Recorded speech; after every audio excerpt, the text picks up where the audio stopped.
नमः शिवाय शिवजी सदा सहाय। ओम नमः शिवाय गुरुजी सदा सहाय। 21वां अध्याय शिवलिंग की संख्या। ऋषि बोले, हे सूत जी, अब आप हम पर कृपा कर यह बताइए कि शिवजी के पार्थिव लिंग की कितनी संख्या है। सूत जी बोले, पार्थिव लिंग की संख्या कामना के अनुसार है। विद्यार्थी पुरुष सहस्र पार्थिव शिव का पूजन करे, ऐसा करने से उसको मनोरथ पूर्ण होता है। धन का इच्छुक 500, पुत्र का इच्छुक 1500 तथा वस्त्र का चाहने वाला 500 पार्थिव लिंग को बनाकर पूजा करे। मोक्ष का इच्छुक 1 करोड़, भूमि का इच्छुक 1 सहस्र, दया का इच्छुक 3 सहस्र, तीर्थ की कामना वाले 2 सहस्र तथा इसी प्रकार जिसकी जैसी कामना हो उसके अनुसार वेदोक्त विधि से उतनी उतनी संख्या में पार्थिव लिंग की पूजा करें। पार्थिव की पूजा करोड़ों यज्ञ का फल देने वाला है तथा कामार्थी मनुष्य को भुक्ति और मुक्ति देने वाला है। परंतु जिसका समय बिना लिंग पूजा के ही व्यतीत होता है वह तो महान दुर्वृत्त और दुरात्मा है तथा उसकी महान हानि होती है, क्योंकि एक और सब दान और विविध प्रकार के व्रत तथा तीर्थ नियम और यज्ञ हैं और एक और लिंग की पूजा है। कलयुग में और लोकों में तो लिंग पूजा ही श्रेष्ठ कही है, उसके समान दूसरा कुछ नहीं। यही शास्त्र का नियम है। भुक्ति मुक्ति दाता लिंग अनेक आपत्तियों से बचाता है। इसे नित्य पूजने वाला शिव जी की सायुज्य मुक्ति को प्राप्त करता है। शिव नायमय लिंग की पूजा महर्षियों तक को नित्य करनी चाहिए। 4 अंगुल ऊंचा सुंदर वेदी से युक्त लिंग को उत्तम कहा गया है। उससे आधा मध्यम और उससे आधा अधम, इसका पुण्य नहीं है। विद्वान सब कर्म जालों को छोड़कर नित्य एक लिंग की पूजा करे, क्योंकि लिंग का अर्चन करने से संपूर्ण स्थावर जंगम पूजित हो जाता है। संसार से तरने का इससे सुंदर उपाय नहीं है। ब्राह्मण, क्षत्रिय, वैश्य, स्त्री तथा अन्य सभी जातियों को शिवलिंग की पूजा करने का अधिकार है।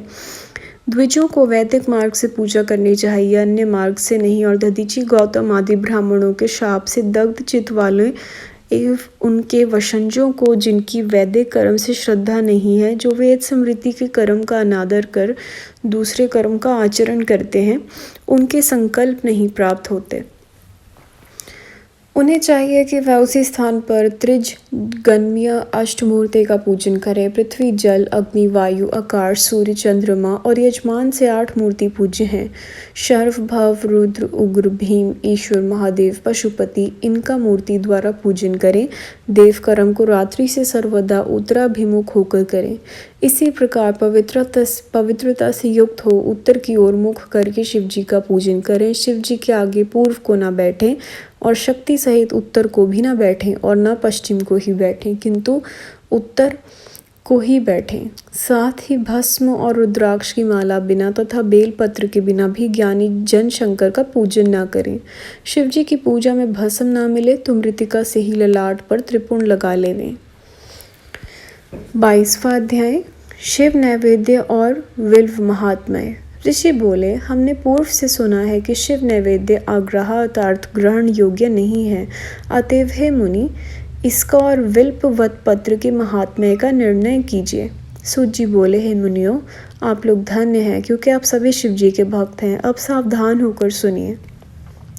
मैं वह सब प्रीति सहित कहूँगा जो आप लोगों ने पूछा है। शिव जी का भक्त पवित्र, शुद्ध, सत्यव्रती और दृढ़ निश्चय वाला होना चाहिए। ऐसा भक्त शिव जी का नैवेद्य भक्षण करने से आग्रह भावना को नहीं करता। शिव जी के नैवेद्य को देखकर तो पाप दूर से ही भाग जाते हैं और उसके भक्षण करने पर तो अनेकों पुण्य होते हैं। शिव नैवेद्य का भक्षण करने से तो हजारों और अरबों यज्ञों से बढ़कर शिव सायुज्य की प्राप्ति होती है। जिसके घर में शिव जी के नैवेद्य का प्रचार है उसका सारा घर तो पवित्र है ही, साथ ही वह अन्य घरों को भी पवित्र कर देता है। अतएव शिव नैवेद्य को आया हुआ देखकर प्रसन्नतापूर्वक उसे शिरोधार्य कर शिव जी का स्मरण करता हुआ बड़े प्रयत्न से उस भक्षण करना योग्य है। शिव दीक्षा में दीक्षित कर भक्त को शिव नैवेद्य भक्षण करना बड़ा ही शुभप्रद है। शिव नैवेद्य ग्रहण कर ब्रह्मा हत्या भी पवित्र हो जाता है। हाँ, जहाँ 4 डालों का अधिकार है वहाँ मनुष्य को भक्षण नहीं करना चाहिए, और जहाँ चंडालों का अधिकार नहीं है वहाँ का महाप्रसाद भक्ति पूर्वक भक्षण करना चाहिए। वाणलिंग, लोहलिंग, सिद्धिलिंग, स्वयंभूलिंग में तथा संपूर्ण प्रतिमाओं में चांडाल का अधिकार नहीं है। हे मुनीश्वरों, लिंग ऊपर का द्रव्य अवश्य ही आग्राह्य है, किंतु जो लिंग स्पर्श से अलग है वह पवित्र है। हे मुनियों, यह तो मैंने तुमसे शिव नैवेद्य का निर्णय कहा। अब विल्व पत्र का महात्म्य सुनो। यह विल्व महादेव जी का स्वरूप है और इसकी देवताओं ने भी बड़ी स्तुति की है। इसकी महिमा कठिनता से जाना जाती है। संसार में जितने भी पवित्र और प्रसिद्ध तीर्थ हैं वे सब विल्व में ही निवास करते हैं, क्योंकि विल्व मूल में लिंग रूपी अव्यय महादेव का वास है और जो पुण्यात्मा इसकी पूजा करता है वह निश्चय ही शिव जी को प्राप्त होता है। ऐसे विल्व मूल में जो शिव जी को जल चढ़ाता है, जानो वह सब तीर्थों में स्नान कर चुका है और वह पृथ्वी पवित्र है।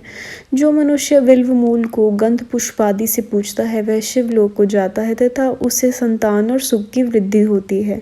जो आदरपूर्वक विल्व मूल में दीपक जलाता है तथा उसकी पूजा करता है वह सब पापों से छूट जाता है।